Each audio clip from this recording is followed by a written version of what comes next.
두려움이 없으리로다. 나로 하여금 땅에 살아도 진리 안에서 이기고 이기게 항상 능력 주시네. 아멘. 오늘 이 자리에 참여하신 모든 분들의 육체도 하나님께서 건강을 주시고 또 하는 모든 일들도 순탄하게 잘 이루어지게 되기를 축복합니다. 모든 인생들이 좀 형통하게 잘 되시게 되기를 축복합니다. 이 하나님 형통의 복을 주세요. 하나님 순적한 복을 주세요. 하나님 잘됨의 복을 좀 주십시오. 이렇게 기도하는 한 주간이 되시기를 바랍니다. 이 모두가 형통하기를 자꾸 기도해야 돼요. 모든 일들이 좀 순조롭게 잘 풀리도록 기도하시게 되길 바랍니다. 우리가 묶여진 것들, 얽매인 것들을 다 풀어버리고 좀 풀려지게 해주시라고, 그래서 내 인생에 이제는 좀 형통의 복을 주시라고, 잘됨의 복을 주시라고 기도하면서 한 주간을 보낼 수 있게 되기를 바랍니다. 자신이 자신을 막 축복하세요. 자신이 막 자신을 축복해야 자기 인생이 잘 되는 거예요. 믿음을 가지고 확신을 가지고 자기 자신을 막 축복하면서 기도하면서 한 주간을 보내시라 하는 겁니다. 이 믿음이 엄청 중요합니다. 믿음대로 된다 하는 말씀이 있는 것입니다. 내가 자꾸 있잖아요. 된다, 나는 복을 받는다, 나는 잘 된다, 나는 승리한다, 나는 이겨낸다, 나는 건강하다, 이렇게 하면 그 말대로 잘 되는 거예요. 그런데 입에서 나오는 것이 이래 안 돼, 이거. 이거 힘들어, 이거. 안 될 거야. 그래가 안 돼. 이 말이 자꾸 입에서 자기도 모르게 튀어나오잖아요. 그럼 자기 인생이 그리 가는 거예요. 그러나 자기도 모르게 하나님이 나를 도우신다. 하나님이 형통하게 하실 것이다. 하나님 잘됨에 복을 주실 것이다. 이 말이 자꾸 튀어나오잖아요. 그럼 그대로 되는 거야, 그게. 그럼 믿음이 엄청 중요한 거야. 믿음대로 되는 거예요.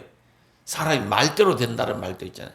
하나님이 어떻게 역사하시냐? 우리가 말하는 것을 그대로 행하시는 하나님이다. 말대로 들리는 대로 내가 행하리라 하는 것이 성경 구절에도 있어요.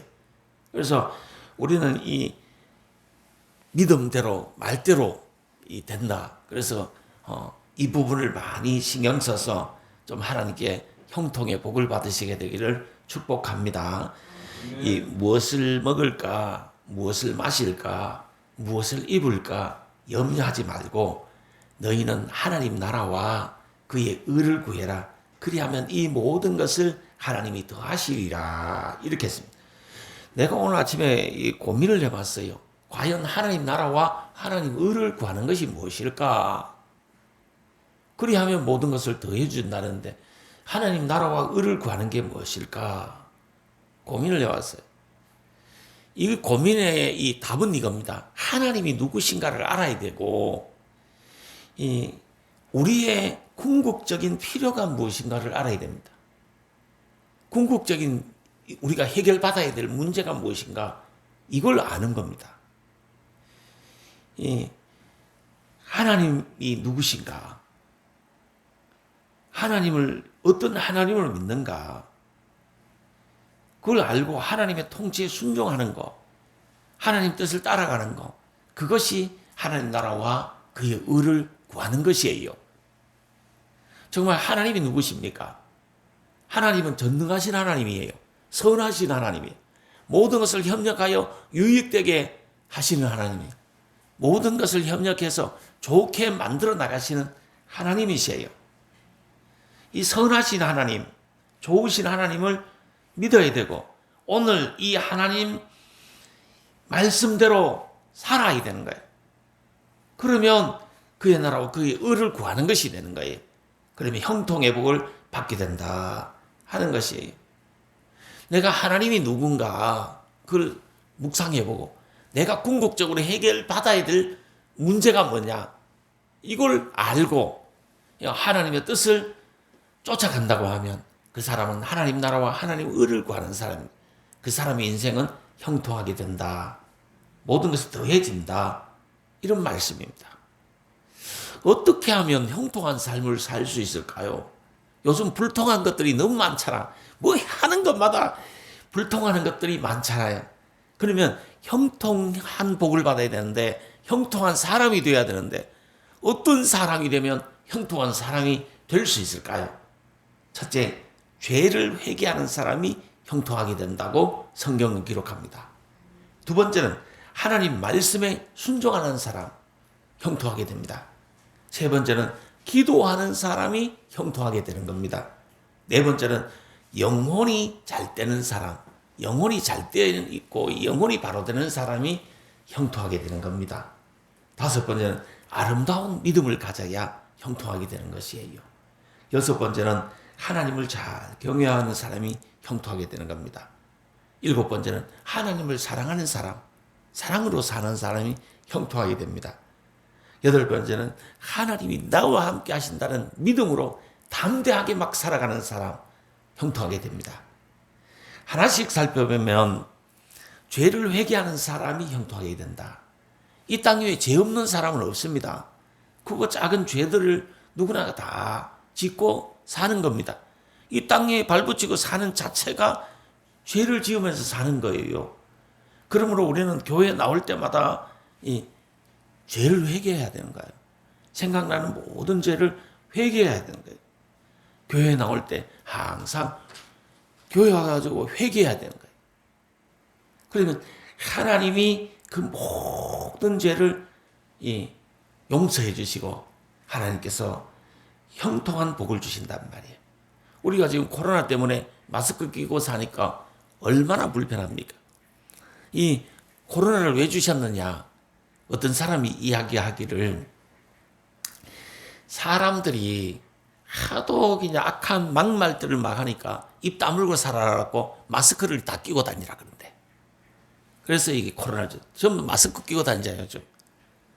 그리고 또 사람들이 손으로 하도 나쁜 짓을 하니까 좀 손 좀 씻으라 그런데.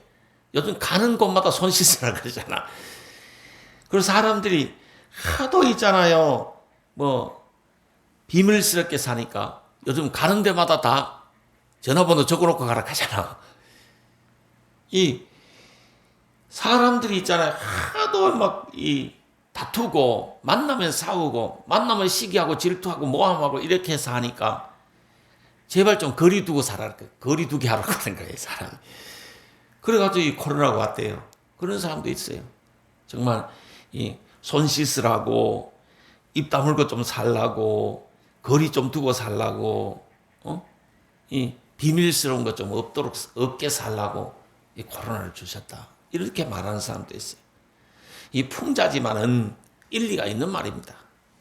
인간은 모두가 이 땅에 발붙이고 사는 나는 손 씻어야 될 부분도 있고 참 마스크 껴야 될 부분도 있고 거리두기 해야 될 부분도 있고 정말 비밀스러운 그런 삶도 있는 겁니다. 그 모든 것을 다 하나님 앞에 내어놓고 좀 회개해라. 그러면 형통하게 된다 이 말씀입니다. 잠언 28장 13절에 보니까 자기의 죄를 숨기는 자는 형통하지 못하나 죄를 자복하고 버리는 자는 불쌍히 여김을 받으리라 이렇게 했고 이사야 1장 18절에 보니까 여호와께서 말씀하시되 오라 우리가 서로 변론하자 너희 죄가 주홍 같을지라도 눈과 같이 희어질 것이요 너희 죄가 정말 붉을지라 찌롱같이 붉을지라도 양털같이 되리라 이렇게 말씀하셨어요. 회개하면 하나님이 은혜의 문을 열어주시는 겁니다. 이 은혜가 임하려면 자기 회개하면 하나님이 은혜가 임하도록 은혜의 문을 열어주시는 거예요. 회개해야 문제가 해결되는 거예요. 왜? 하나님이 문제를 해결해 주시기 때문에 그런 거예요. 우리 성도님들 교회 나올 때마다 뭐 해요? 회개 기도를 많이 하는 성도님들이 계시면 예배 전에도 회개 기도하고 예배를 드리면 은혜의 문이 열리게 될 줄 믿습니다. 그래서 은혜를 많이 받고 하나님이 여러분들의 문제를 해결해 주게 되기를 축복합니다. 두 번째, 말씀에 순종해라. 말씀에 순종하는 삶을 살아라. 그러면 형통하게 된다 하는 것입니다. 신명기 29장 9절에 보시면 그런즉 너희는 이 언약의 말씀을 지켜 행해라 그리하면 너희 하는 모든 일이 형통하리로다 그랬어요. 우리가 많은 일들을 하지만 하는 일들마다 불통하는 게 많아요. 안 되는 게 많아요. 왜 그렇습니까? 이 말씀을 지키면서 행해야 되는데 말씀을 무시하고 행했기 때문에 그런 거예요. 말씀을 지켜 행해라 그리하면 너희가 하는 모든 일이 형통하리로다. 이렇게 성경이 가르치고 있는 겁니다. 말씀 안에서 말씀을 지켜가면서 어떤 일을 하세요. 그러면 형통하게 된다 하는 말씀입니다. 역대하 13장 12절에도 보시면 이스라엘 자손들아 너희 열조의 하나님 여호와를 잘 경외하고 싸우지 말아라. 여호와 하나님과 싸우지 말아라. 너희가 형통치 못하리라. 이렇게 했습니다. 그러면 하나님과 싸우면 안 된다. 하나님과 싸우면 불통하게 된다. 그럼 하나님과 싸우는 것이 무엇이냐 하는 말씀입니다. 이 하나님과 싸우는 게 뭐예요? 하나님의 말씀에 불순종하는 거죠. 하나님 말씀은 이렇게 하라 했는데 그렇게 안 하는 거. 하나님 말씀은 사랑하라 했는데 사랑하지 않고 미워하는 거. 그게 하나님과 싸우는 거예요. 이 하나님 말씀은 화목하라 했는데 화목하지 않고 갈등 내분을 일으키는 거. 그거 하나님과 싸우는 거예요. 이 하나님 말씀을 따라서 살아라. 하나님 뜻대로 살아라. 같은 말이죠. 이 땅 위에는 여러 가지 뜻이 있어요. 첫째는 남의 뜻이 있어요. 내하고는 상관없는 이 남의 뜻들이 있어요. 두 번째는 자기의 뜻이 있어요. 세 번째는 마귀의 뜻이 있어요. 네 번째는 하나님의 뜻이 있어요. 이거 어느 뜻에 따라서 내가 사느냐 이 말이에요. 어떤 사람은 남의 뜻에 의해 사는 사람 많습니다. 이 좀 30점짜리 인생이에요. 자기 뜻대로 사는 사람도 많습니다. 이 50점짜리 인생이에요. 그러나 하나님의 뜻대로 사는 사람은 100점짜리 인생이에요. 그런 반면에 마귀의 뜻을 쫓아서 사는 사람들도 많이 있어요. 0점짜리 인생이에요. 이거는. 인생이 각자 다른 거예요. 어떤 삶을 사느냐 그 자기가 선택해서 자기가 사는 거예요. 제가 어저께도 어떤 분을 만나서 교회에 오고 안 오고 이 문제를 논하면서 종교의 자유가 있다는 거예요. 종교의 자유가 있는데 뭐 교회 오라고 하지 마라. 뭐 교회 갑시다. 교회 오세요. 하지 마라. 종교의 자유가 있는데 그건 맞는 말이에요. 그거는 자기의 뜻이에요. 자기의 뜻. 마귀의 뜻일 수도 있고요. 우리 성도님들은 이 남의 뜻도 있고 자기 뜻도 있고 이 마귀의 뜻도 있고 하나님의 뜻도 반드시 함께 존재하는 겁니다. 이 함께 존재하는 뜻 속에서 어떤 뜻을 쫓아서 살아가느냐 이거는 자기가 결정해서 자기가 하는 거예요. 그래서 우리 이 자리에 계신 분들은 이 남의 뜻대로도 살지 말고 너무 마귀의 뜻도 쫓아가지 말고 이 자기 뜻 이거 50짜리 인생은 최소한 살아야 될 거 아니야. 자기 뜻도 중요한 거예요. 자기 뜻 이것도 중요한 거예요. 그런데 이보다 더 잘 사는 것은 뭐냐? 하나님의 뜻을 쫓아가는 거. 이거는 형통하게 되는 비결이 되는 거예요. 자기 인생이 형통하려면 하나님의 뜻을 쫓아가라 하는 말씀이에요. 누구의 뜻대로 사느냐? 이게 참 중요한 문제예요. 조용히 한 주간 한번 생각을 해보세요. 나는 정말 남의 뜻대로 사느냐, 내 뜻대로 사느냐, 마귀의 뜻대로 사느냐, 하나님 뜻대로 사느냐. 이게 선택은 내가 해서 그 결과에 대한 것은 내가 거두게 되는 거예요. 제가 원하는 것은 모두가 하나님의 뜻을 쫓아가서 형통하게 되기를 주님의 이름으로 축복합니다. 세 번째, 기도하는 사람입니다. 기도하는 사람은 형통하게 됩니다. 마태복음 7장 7절에서 8절에 보니까 구하라 그래야만 너희에게 주실 것이요 찾으라 그러면 찾을 것이요 문을 두드리라 그러면 너희에게 열릴 것이니 구하는 이마다 얻을 것이요 찾는 이가 찾을 것이요 두드리는 이에게 열릴 것이니라 이렇게 말씀하셨습니다. 잠언 16장 3절에도 보시면 너희 행사를 여호와께 맡기라 그리하면 너희 경영하는 것을 이루리라 이렇게 말했습니다. 하나님께 맡기면 하나님이 이루어 주신다. 하는 말씀입니다. 이 염려함으로 길을 한치나 더하고 빼고도 못한다 그랬어요. 그러므로 하나님께 좀 맡기고 하나님을 의지하면 하나님이 이루어 주실 줄 믿습니다. 더욱더 기도하면서 하나님께 많은 것을 맡기세요. 하나님, 내 문제가 이겁니다. 하나님, 이거 하나님 맡아주세요. 이렇게 할 때 하나님이 이루어 주시고 하나님이 형통케 하신다 하는 것입니다. 네 번째는 이 영혼이 잘된 사람이 형통하게 되는 것입니다. 사랑하는 자여, 내 영혼이 잘됨 같이 내가 범사에도 잘되고 강건하길 바라노라 하는 말씀이 있습니다. 이 영혼이 잘돼야 범사가 잘되는 것입니다. 이 영혼이 잘되라. 영혼이 잘되는 길은 예수님을 받아들이고 예수님을 믿어야 됩니다. 예수님을 의지해야 돼요. 그래 영혼이 잘되는 겁니다. 예수님 없이 영혼이 잘 될 수가 없어요. 그 예수님을 반드시 믿어야 영혼이 잘 되는 거예요. 이런 말이 있어요. 신통하면 인통하고 인통하면 물통한다. 이런 말이 있어요. 신통한다는 것은 하나님과 통한다. 예수를 믿어서 하나님과 잘 통한다는 말이에요. 그러면 사람과도 통하게 되고 사람과 통하다 보면 물질도 보너스로 붙게 된다 이 말이에요. 우리가 이 영적으로 잘 되는 거 이게 엄청 중요합니다.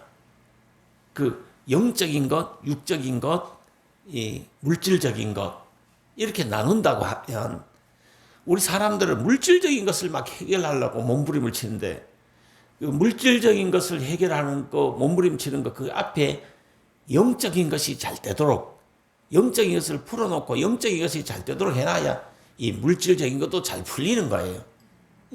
노력을 할 때 영적인 것이 우선적으로 가문 속에서 되도록 내 인생 속에서 영적인 것이 되도록 해놓고 그 다음에 물질적인 것을 조금만 노력해도 하나님이 그냥 부어주시는 거예요. 그런데 영적인 것을 묶어두고 안 되도록 해놓고 꽈놓고 이 물질적인 것을 막 해결하려고 하고 인적인 것을 막 해결하려고 하고 이리 뛰고 저리 뛰다 보니까 더 인생이 꼬이고 더 어려워지는 경우가 많단 말이에요. 인생이 힘들고 어려울 때 우리는 조용히 영적인 부분을 잘 되도록 바르게 이렇게 해놔야 돼요. 그러면 인적인 것들과 물질적인 것들이 쉽게 해결이 되는 거예요. 이걸 순서를 잘 해보시길 바랍니다. 영적인 것이 있고 육적인 것이 있고 물질적인 것이 있는데 내가 어디에 먼저 이 바르게 하고 해결하려고 하느냐. 영적인 것을 먼저 해라.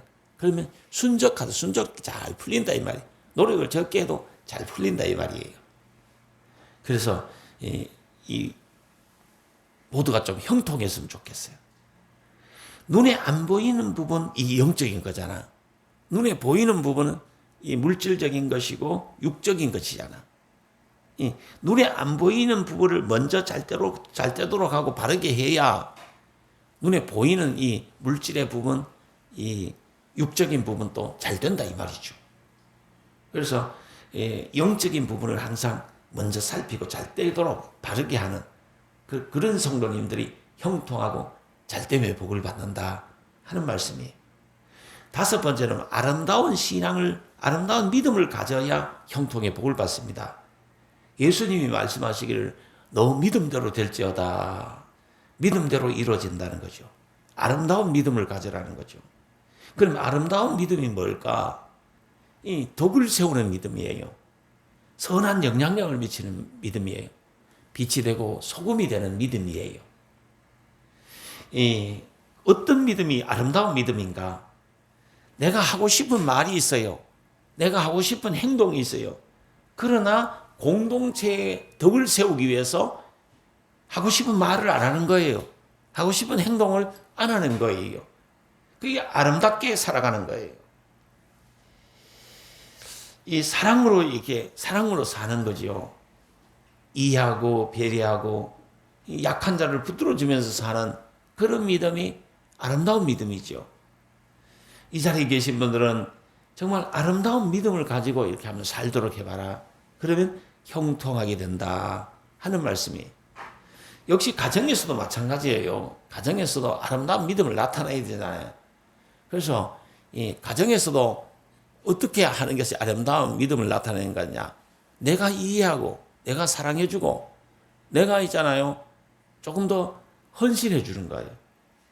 그리고 내가 하고 싶은 게 분명히 있어요. 사람이 다 하고 싶은 게 있잖아. 내가 하고 싶지만 내 남편이 싫어하는 일이라면, 내 아내가 싫어하는 일이라면 그거 안 하는 거예요. 그리고 가정에 화목을 이루고 가정에 덕을 세워나가는 거예요. 그것이 아름다운 가정생활이에요. 분명히 있잖아요. 내가 막 해보고 싶은 게 있어요. 내가 하고 싶은 말도 있어요. 그러나 하고 싶은 말을 내가 하지 않고 하고 싶은 일을 안 하는 거예요. 왜 안 하는데? 내 남편이, 내 아내가 싫어하는 일이기 때문에 그걸 안 하는 거예요. 그게 아름다운 가정생활을 하는 거잖아요. 신앙도 역시 마찬가지예요. 하나님이 싫어하는 일을 안 하는 거예요. 하나님 기뻐할 일을 막 하는 거예요. 하나님 가정에서도 남편이 좋아할 일을 열심히 하세요. 남편이 좋아하는 일이라면 부지런히 하세요. 그리고 또 아내가 좋아할 일이라면 부지런히 하셔야 되는 겁니다. 할 일을 해야 되는 거지. 일을 안 하고 그냥 사랑받을 생각 자체를 말어. 가정의 형통은 어떻게 하냐? 내가 가정에 이제 아내를 위해서, 남편을 위해서 많은 일을 해야, 내가 해야 가정이 그냥 화목하고 가정이 덕이 세워지고 아름다운 가정이 되는 거지.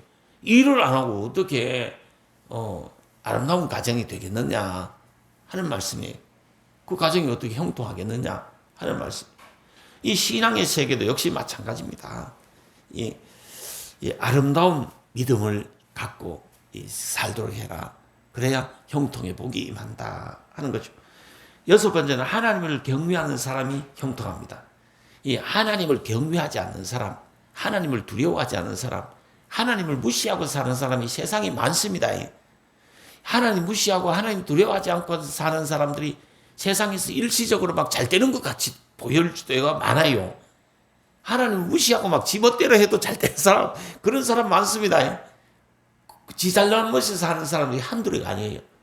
그러나 그것은 잠시 잠깐이다 하는 거예요.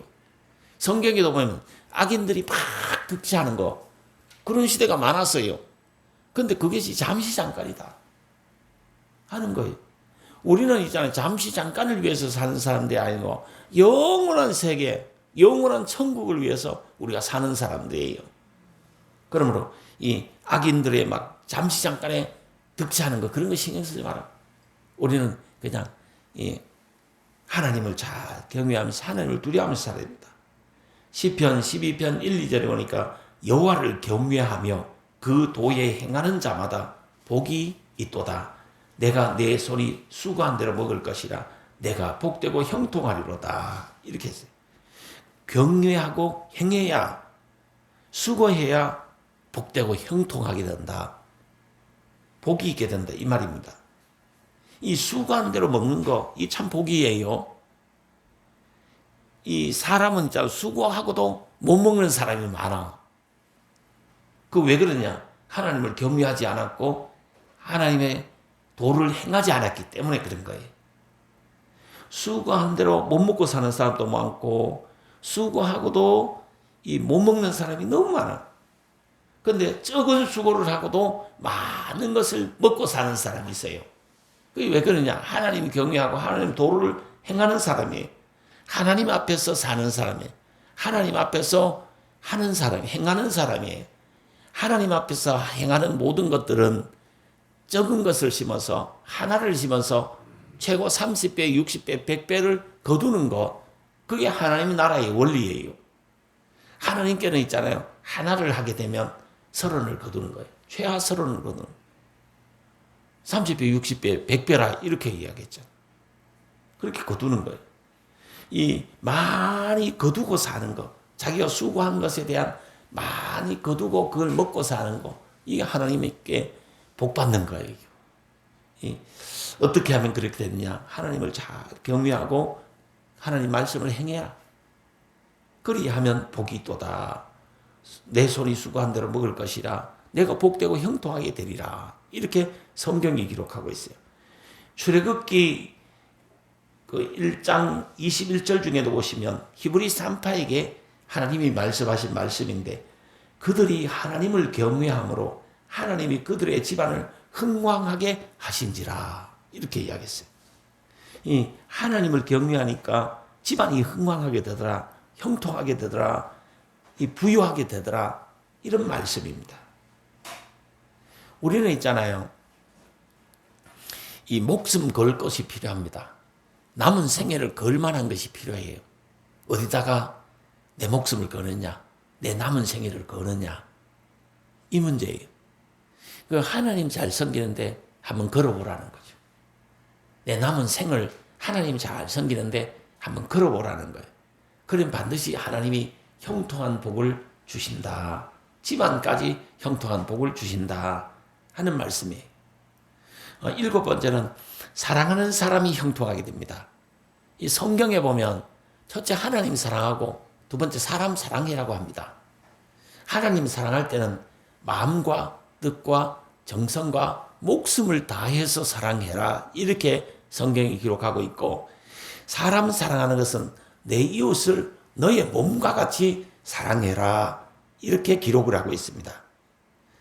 이 마태복음 6장에 보시면 너희가 사람의 과실을 용서하지 아니하면 너희 천부께서 너희 과실을 용서 안 하지만 너희가 사람의 과실을 용서하면 너희 천부께서 너희 과실을 용서해 준다. 이런 말씀이 기록되어 있습니다. 우리가 많은 사람과의 관계에서 내인데 잘못하는 사람이 있어요. 또 사회적으로 잘못을 범하는 사람도 있어요. 그 사람들을 많이 용서해 줘라. 그리하면 하나님께서 우리의 과실도 용서해 준다. 우리가 우리인데 잘못하는 사람을 용서 안 해주면 하나님도 우리 죄를 용서 안 해준다. 이런 말씀이 되는 겁니다.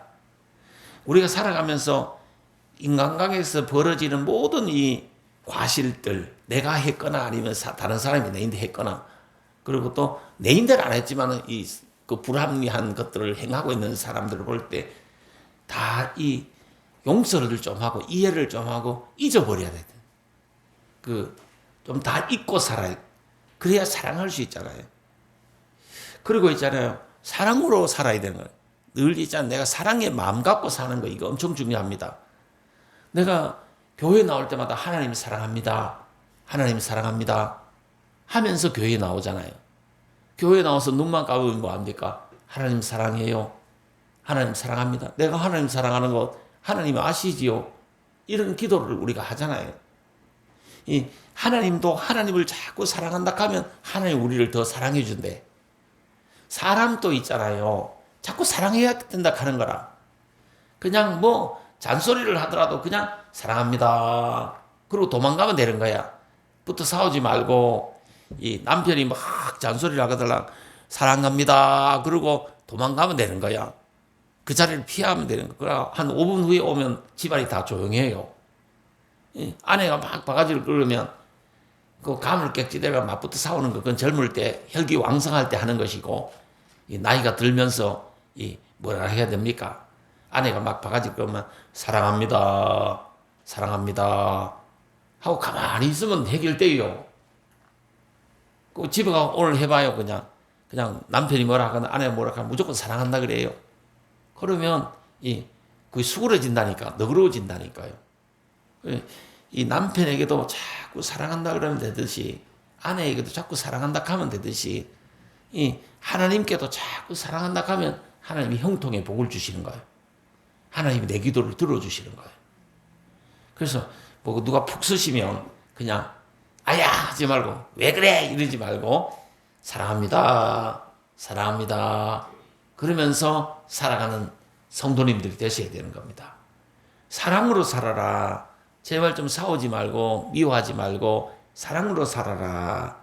그리고 사랑합니다. 사랑합니다 하고 살아라. 이 말입니다. 우리 성도님들은 사랑을 알고 사랑을 실천하는 거, 이게 엄청 중요한 거예요. 그러면 사랑이 뭐예요? 사랑합니다. 사랑이 뭐예요?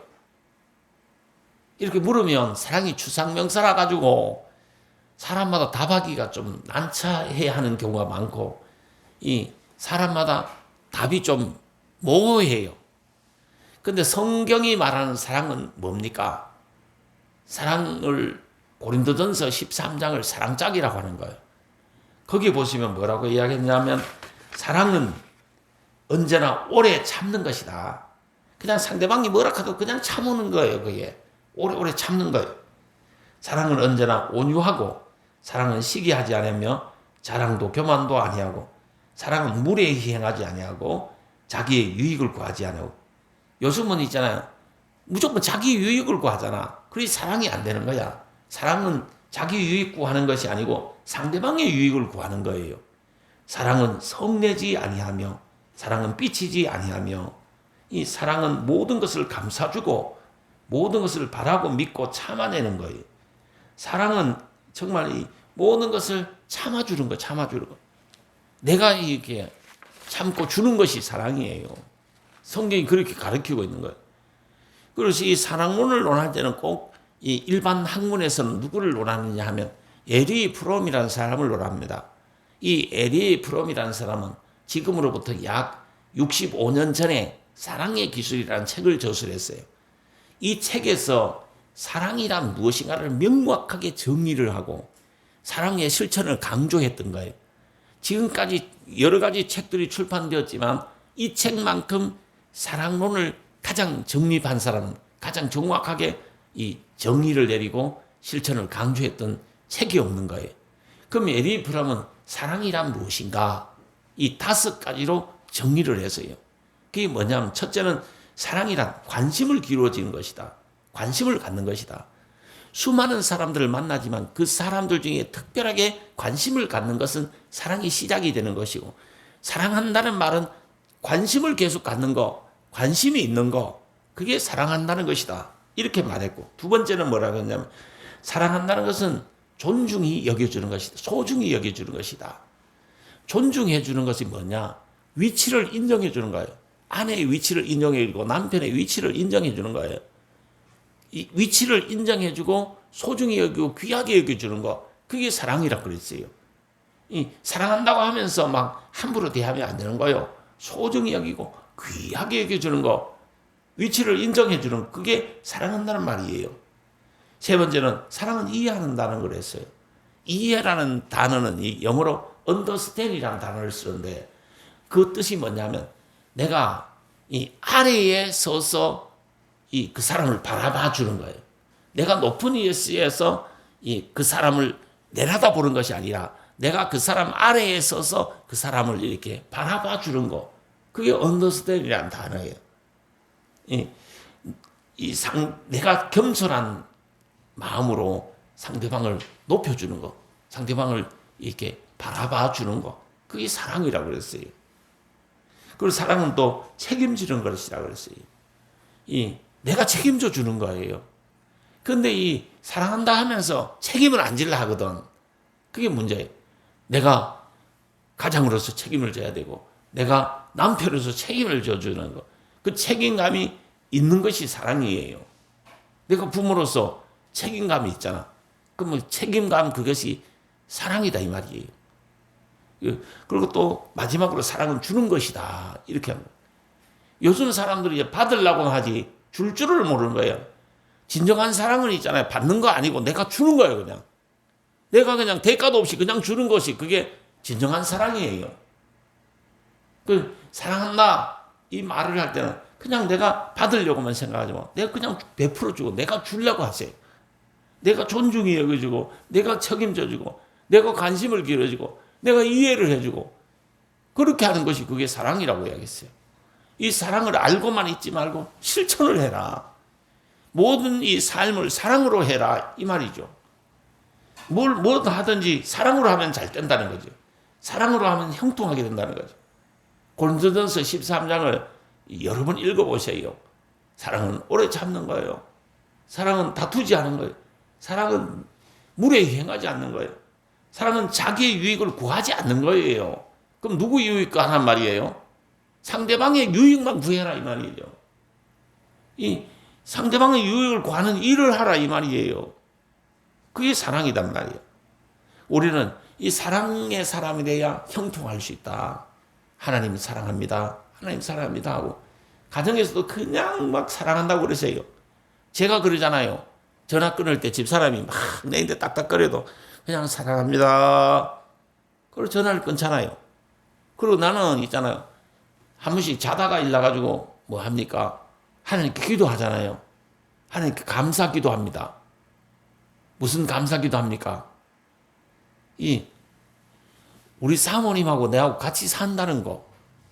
사모님이 내인데 뭐 큰 일은 안 해줬지만 내 아내로 존재한다는 자체 그것만을 생각하면서 흐뭇해하고 기뻐하고 감사 기도를 하나님께 드리는 거예요. 하나님, 내 아내로서 우리 김은희 사모님을 주신 거 너무 고마워요. 감사해요. 잔소리도 잘하지요. 라면 또 뭐 잘 끓여줄 때도 있지만 잘 안 끓여줄 때도 있지만 피자도 잘 사주지요. 밥하기 싫어가 피자도 잘 사주지요. 그럼 하나님 얼마나 감사합니까? 난 그래야 하는 거예요. 그것도 안 해주면 어떡할 건데.